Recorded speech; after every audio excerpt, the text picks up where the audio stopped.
السلام علیکم دوستوں میں پہلے چھوٹی سی حدیث پڑھ کر کے سنا دوں، پھر اس کے بعد آپ سے بات کرتا ہوں۔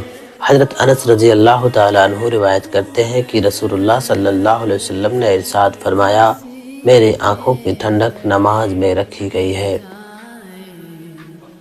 حضرت عمر رضی اللہ تعالیٰ عنہ فرماتے ہیں کہ رسول اللہ صلی اللہ علیہ وسلم نے ارشاد فرمایا، نماز دین کا ستون ہے۔ آپ لوگوں نے سنا، چھوٹی سی حدیث ہے۔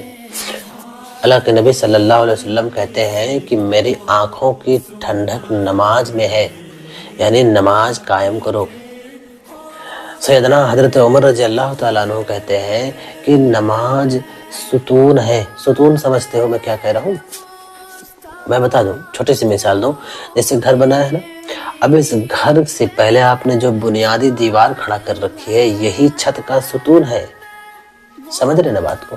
یعنی بنیاد کو نکال دیا جائے، گرا دیا جائے تو چھت آٹومیٹک نیچے گر جائے گا۔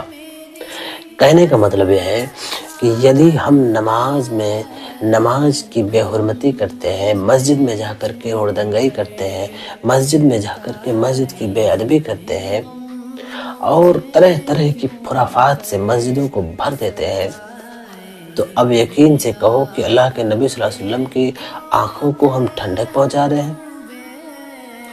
کہاں پہنچا رہے ہیں؟ مسجد میں جاتے ہیں، مسجد کی بے ادبی کرتے ہیں، نماز تو پڑھتے نہیں، دوسروں کو بھی پڑھنے نہیں دیتے۔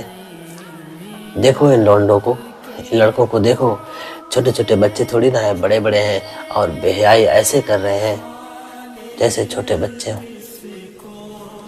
افسوس صد افسوس کہ ان کی آنکھ نہیں کھلتی کہ زمانہ کس مقام پر پہنچ چکا ہے کہ مسلمانوں کو ہر جگہ ٹارگٹ کیا جاتا ہے۔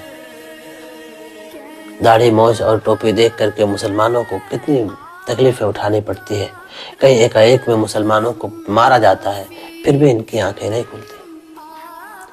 خیر، میں صرف بتانے کے لیے آیا تھا کہ یدی کوئی مسجد میں آپ کے نماز پڑھنے کے دوران مستی کرتا ہے، یدی چھوٹا بچہ ہے تو بات الگ ہے، بڑا ہے تو اسے پیٹ ڈالو، اسے مار کر کے وہاں سے بھگا دو، تو تمہارے آنے سے نہ آنے سے مسجد کو کچھ فرق نہیں پڑتا، تم آؤ ہی مت۔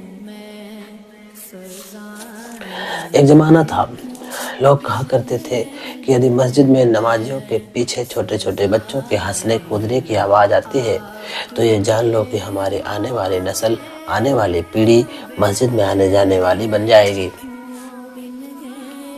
لیکن یہاں تو اس کا الٹا ہوتا ہے، یہ ایسے بے شرم لوگ آ گئے جو مسجد میں خود تو نماز نہیں پڑھتے اور دوسروں کو پڑھنے بھی نہیں دیتے۔